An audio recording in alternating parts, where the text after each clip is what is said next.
1 week until I leave the UK for good.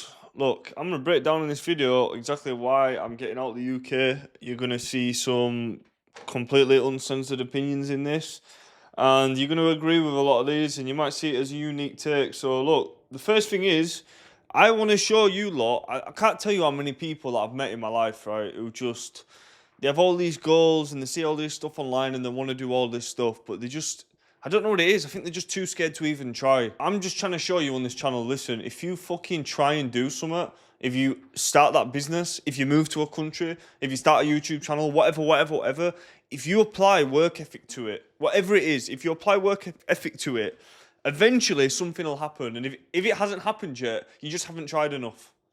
And if I've got to move across the world to do it, to show you that, I will. So that's first and foremost. I'm trying to show you watching this. It don't matter where you're starting from, don't matter what problems are in your life, what bullshit's happened to you. You can do stuff in this life. And people are too trapped in this like normal work, gym cycle. And they feel like that's all they do. And they just watch people online living the life they want to live. Well, let me tell you something. I'm not watching people online just to watch them. If I watch people online and I like the look of what they're doing, I'm going to go do that. Yeah, about a year and a half ago, I seen some guy move to Thailand, and I saw that, and I thought, right, I'm moving to Thailand. And let me tell you, when I set that goal, I mean, look, I filmed it on this channel. You know, if you've been following my story, I was far away from that. I was super far away from that, but I set that goal, and now it's happening. So the second thing is, look, I've always had this vision ever since I was a kid to travel the world and be super rich. And look, I'm making it happen. That was the main motivation with my first business. But with my first business, I actually ended up doing the complete opposite of that because I had overheads in rent, staff costs, transaction fees, advertising costs, credit cards, stock. I was stuck to a physical location, orders going out, customer service, dealing with a website, blah, blah, blah, blah, blah. And I actually ended up just making something that was the complete opposite of freedom. Yeah, I made some money, cool. You can hire people, cool. But to be honest, like me starting a business like that, now I've had a bit of reflection on it. It's like I don't want to be trapped to a location, and I don't want to be trapped in England because there's some things I'm going to talk about in this video that's going to make you not want to be here. And the whole reason why I started a business in the first place was to leave, to be able to leave. And the thing is, you might think, well, why don't I just move to a different part of England? But listen, you go to every single city centre, right? Manchester's a good city, especially for like young e-coms in the fashion space in particular, which obviously I'm in. Well, look, it's a shithole, bruv. There's crackheads everywhere. Flags everywhere. Not British flags, but flags everywhere, yeah? It's like degeneracy on the street. Same with London, same with Liverpool, Manchester, Leeds, Bradford. And what you're seeing a lot of these smaller towns, they're just getting forgotten about because as soon as a certain type of mindset comes into the town and they stop spending in that local economy, it only takes 2 or 3 businesses to pull out of there because it's unprofitable or there's too much crime. And then that affects the businesses next door and next door and next door. And then what you've got left is these small businesses. These small businesses can't keep up to the type of crime that's going on. Like you see city centre shops, they can get robbed by crackheads all day long and they'll stay open because they've got the chains and they've got the online. But these smaller businesses, they can't handle that. So all the smaller businesses start pulling out. And you'll go to towns like Bradford now, it's a ghost town. Well, it's not a ghost, it's full of ghosts, crackhead ghosts. That's what it's full of. All you've got left is betting shops, pound shops, and Greggs. And even Greggs is getting robbed. This is what you've got left in UK cities. And you might look at big cities, it's probably not going to happen to Manchester. But Manchester's just going to turn into London. And you see what London's like now. So, this is what's happening to UK cities, like where all the population is. They're just decaying. And there's this many little towns now where you can't even open a business there. I first realised there's something wrong here when I first left college and I wanted to start my own business. And I wanted a little van. So me as a 17-year-old kid, 17, 18, for you to be a young man and wanting to start your own business, you need a vehicle for a lot of businesses, right? Let's say you want to be a plumber or whatever you want to do, you need a commercial vehicle. Usually that's the easiest type of business to start up in. Now, for me to be insured on a little van that cost me £800, yeah, the insurance was £9,000. £9,000 a single year. That's just impossible. So you can't even get a work vehicle. Now, we all know insurance is a scam in the UK, but it's a legal scam. But that's just directly working against you. And if you're a young lad wanting to make something with yourself, you can't even go do that. That's not even a possibility. Now, I still got the insurance in a certain way. You know, you make things work, but people who maybe aren't able to make it work, then it's it's bad. Like, you can't even go start a business. Like, you want to go do something right, and you want to do something positive, you can't even go do that. You can't even get insured on a vehicle. And that's when I realised, like, there's something weird here. Like, there's something against you. What I will say is, it makes sense because the crime in the UK. You look how much vehicles are getting robbed. It kind of makes sense, but that's when I started seeing this. There's something weird going on here. There's something really weird. The next thing is the UK mindset. Now, what I will say about the UK, as much people talk shit about it, it's a rich country. People are conditioned to spend here, like consumerism, big time. There's a lot of people, a lot of online shopping. It is still a rich country. There is very poor people in the UK, and that's growing very fast. But people do have money and people do spend money. And they're very conditioned to spending. You know, like, you walk around a city centre, everyone's wearing the same brands, people are shopping, people are spending money, people spend money on stuff because there's nothing else to do. Yeah, in summer you might be able to go down to a local park or something. There's nothing else to do in England other than spend money. It's set up like that. That's why all the big corporations are here.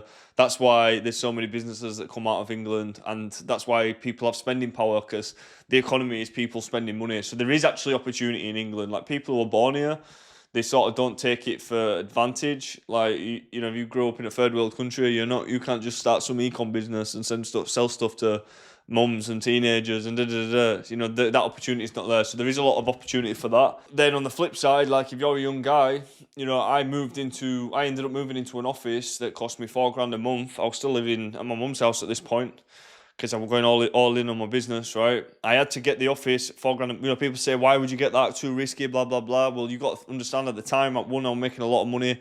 Two, I'm under a lot of pressure because my old office got flooded. And three, it was a security element. Like, there weren't that many places that I could have got, because I needed a furnished office and somewhere that was secure because the amount of value that I had in stock. Now, the reason why I had to go into a decision like that is because I know what it's like in England. Like, you're going to get stuff robbed, and people can call me paranoid, but everybody I know who I've met in Manchester or met in Liverpool, or guys that I've seen online, they've all been robbed. Lux Collective, robbed for £500,000. His business did £30 million in sales. I went out of business from the cash flow. You can't replace the stock. Morley Trends got hit £500,000. Yeah, you can get insurance, but you can't go buy that stock again. And then you're seeing stuff like them, you know, watch dealers in London getting robbed, the guy getting stabbed to death. I mean, it's not really like that up north, but listen, if you've got something worth 20 grand, someone will put a knife to you. And at the time, I had to be super paranoid. You know, I used to pull over on the side of the road thinking people were following me sometimes, because I had this, I had all this stock in a warehouse in Bradford. And listen, I talk about this now because I don't have it anymore. But at the time, listen, I wouldn't have been on YouTube. Even my own friends didn't know what I used to do, because I kept it quiet because I knew there was a security thing. I was very, very careful. And look, yeah, I never ended up getting robbed for anything large, although I have been robbed in the past. My unit never got robbed, yeah, but because I was scared of getting robbed, I ended up going into an office that cost me $4,000 a month. And you're better off getting robbed, because at least you get robbed. You might get hit bigger, but you get hit once. That rent needs paying every month, baby. And you can't get no extension off that. So I just got robbed by the rent instead. And ultimately, you have to force yourself to go into positions like that. And then, you know, that's where you run into cash flow problems with your business. And that's all because of the geographical location that you're in. And you might say, yeah, it's rough in Bradford. It is. I mean, this office that I got, I had to get one in Leeds. That's why I travelled for it. But it's like this everywhere. Like, I grew up doing the market stalls in Leeds city centre. And I used to see literal shops around me getting robbed. I mean, not me seeing it personally, but I'd be there, and then later on that day, Rolex would be getting ram raided, Louis Vuitton would be getting ram raided, flannels, they've been running in with machetes multiple times. This is in Leeds city centre. There's cars everywhere, people everywhere, shop staff, you know, expensive security equipment. So me going to my little warehouse at night time, well, you're going to get followed and robbed if you're not careful. So, you know, ended up making a decision to not get robbed. I didn't get robbed, but, you know, it caused other problems. And that's a problem with England. Like, you're starting a business and you've got all these, it's not worrying about making sales. You're not worrying about paying staff. You're not worrying about growing your business. You're actually having to worry about just not getting robbed. And, like, God forbid something worse happen. Because, listen, this shit does happen a lot more than you'd think as well. And people are crafty. Like if someone wants to find you, people can easily find you. You know, I've seen it before. And as I said, this is why you'd have never seen me online before. But now, now I'm not in that. I'll talk about it. But you got to be careful out here, and that's a British culture thing. So it's very difficult, man. People in England are jealous, and there's a lot of crime going on. A lot of crime going on in all cities in England. And yeah, so just to get on to the next thing, I've come to the realization, thing is, I've seen this online money. I've met people, a few big influencers, not super big guys, and people are making money online. Okay, like money like you can't imagine. And it's one thing seeing it and seeing someone on a YouTube video, but when you actually meet people and see the lifestyle, and you see what's possible, and you've actually had a little taste yourself, like you can't unsee it. It can't be unseen, right? Because I've made way more than I ever would in any job, right? I've actually got a lot of money from something myself online. You can't unsee it. You can't stop striving from it. You really can't. And when you understand what's possible and you understand the opportunity, and me personally, I can't stand to see anyone doing what I'm not doing. If people are making a certain amount of money, I can make that. And if people are living a certain amount of life, I believe I can do it. Whoever. I don't believe anybody's better than me. And that's not me being big-headed. That's just me keeping it real. I don't believe anyone's better than me. I don't think anyone deserves more than me. And it pisses me off me seeing people with more than me. Not that I'm hating on them, but I just believe that anyone living any life, they're not better than me. If you want to go head to head with me, then I can get that. I can achieve it. I don't care if it takes me longer, but I can get that. The thing is, the reason why I'm saying this is because what a lot of people do in England, especially if you're from like a small town like me, when you turn 25, you sort of start seeing everyone's like, oh, getting a kid, getting a house, get settled in, and then they get mortgage, then they get the car on finance that they can't afford to try and keep people on Facebook thinking they're doing well, then they get a phone contract, they get a Klarna bill that's £300 every single month, and then get a dog. And then all of a sudden, 1, 2, 3, 4, 5 things, they're in a trap, they're always in this money deficit, and they've never got any disposable income because they're always trapped on these consumer goods that are made affordable through finance. Then they're trapped. And it's all just to post that picture on Facebook waving the house key. Yeah? And, you see it and you just think, you're in the trap. You're in the Matrix, brother. You really are. That is the trap. And I just look at that and I think, fuck that. Fuck that. But that's the mindset. That's the mindset. That's the comfort mindset. Like, you can just go get a job. I'm not one of these 9-to-5 haters, by the way. But, yeah, you can just go get a job and choose that comfort and just earn just enough and just settle for okay but not great. If that's up to you, that's up to you. But for me, I don't want that. And that's the type of mindset. So, if you want to grow, the problem is I'm trying to do this myself. But my current setup right now, I'm not meeting any big entrepreneurs. That's guaranteed. I'm not making people making moves in the industry that I want to be in. So I need to go put myself in a scenario where that's likely to happen.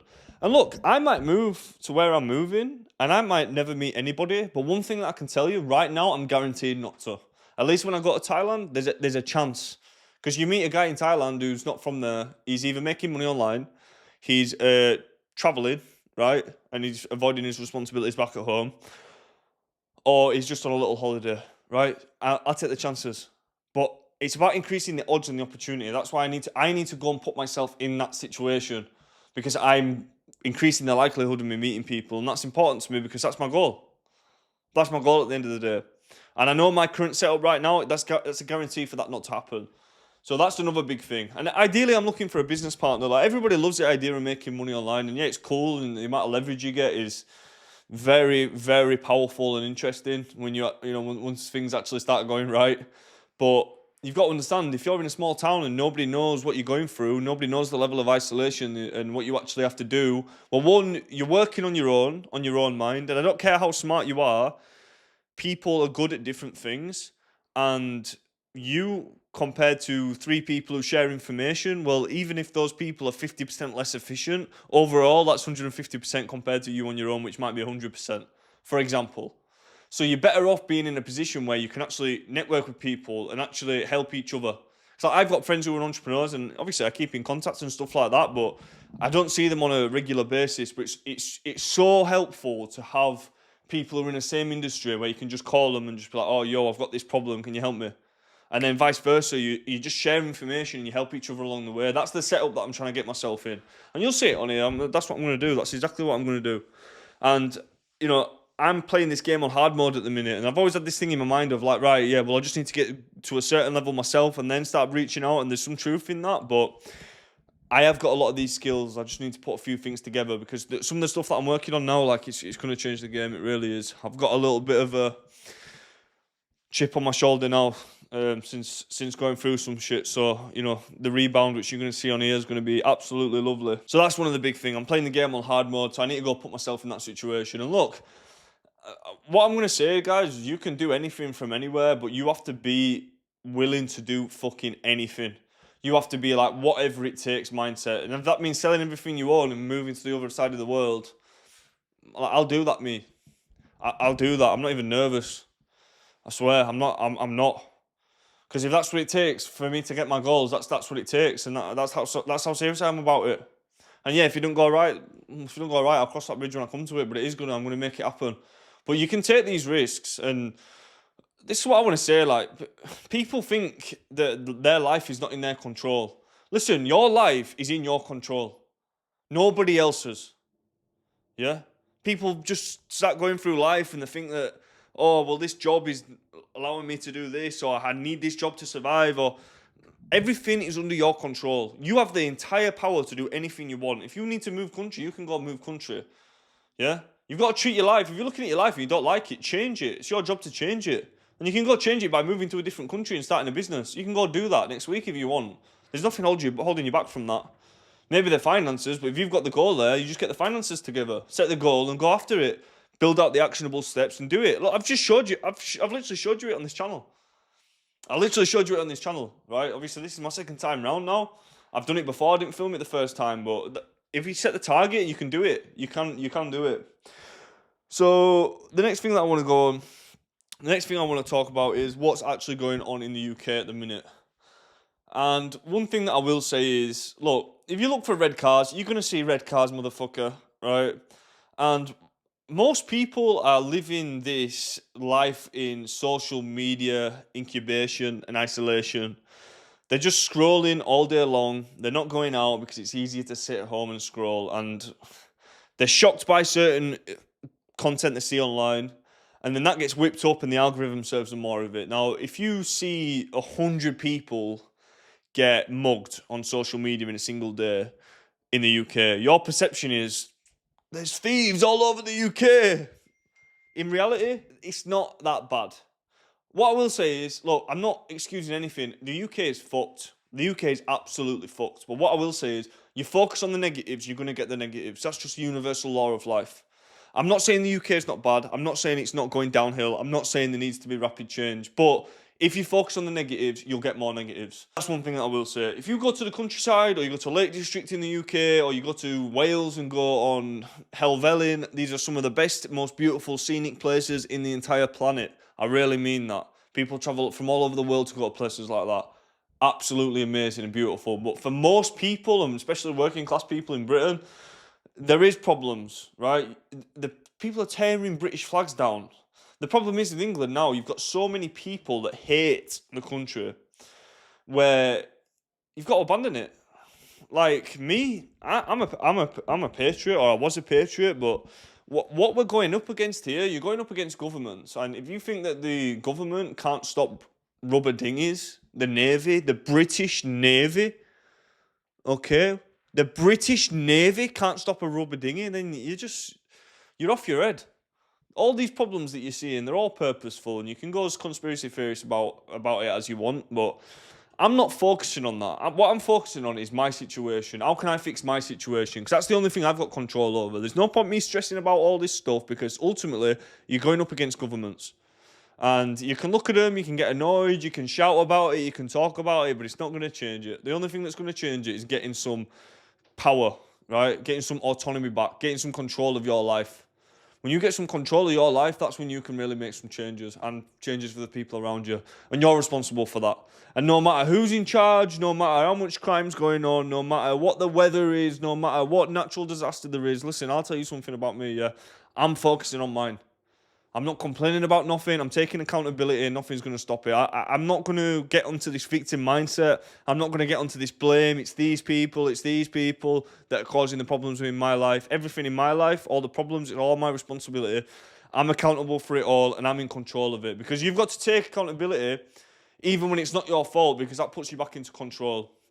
Now, one thing that I will say is people hate Britain. Like, people are tearing the British flags down. This is the point we're getting to. And I look at it now, and you got to think I'm from Bradford. Like Bradford compared to when my dad grew up there, is completely different. Like, when I go and drive 3 miles away from my house and I see drug addicts all over the floor, laid down and sat down and walking about, like literal obvious drug users. And then you see high performance vehicles everywhere, Golfars, RS3s, Ferraris, Rolls Royces. And then you see cash only shops that are open 24/7 that never have customers in, that have 10 competitors directly next door. Well, it doesn't take a rocket scientist to figure out what's going on, does it? Right. Unless there's a certain secret entrepreneur trend going on where people are, I mean, maybe I'm chasing the wrong thing. Maybe it's not about building e-commerce businesses and learning digital marketing and making money through online businesses. Maybe it's just about open a vape shop and sell liquid for £2 each. Maybe it's just that. Well, personally, I don't think that's the case. You've got to be blind and just in denial to say what's not going on, but we've all seen it. And the problem with that is this is what happens to the town centres. These areas start changing. There's certain type of, when if you're getting drug users everywhere outside your shop and vandalising and stealing, it puts small businesses out of business, and you can't open a business in that area anymore. And if you can't open a business in that area, then that's when the community goes. Because all the country is the smaller communities.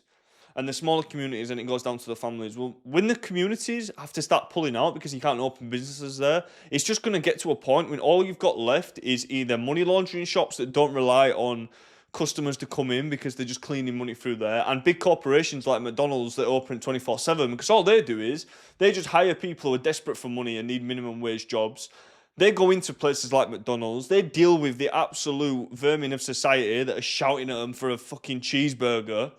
And because that person needs the money so much and they're that distracted by stuff like social media, bad habits, and just having a general low confidence from living in a poor area and being from a poor background and having a bad appearance, they just deal with these people because they feel like they have to for the money.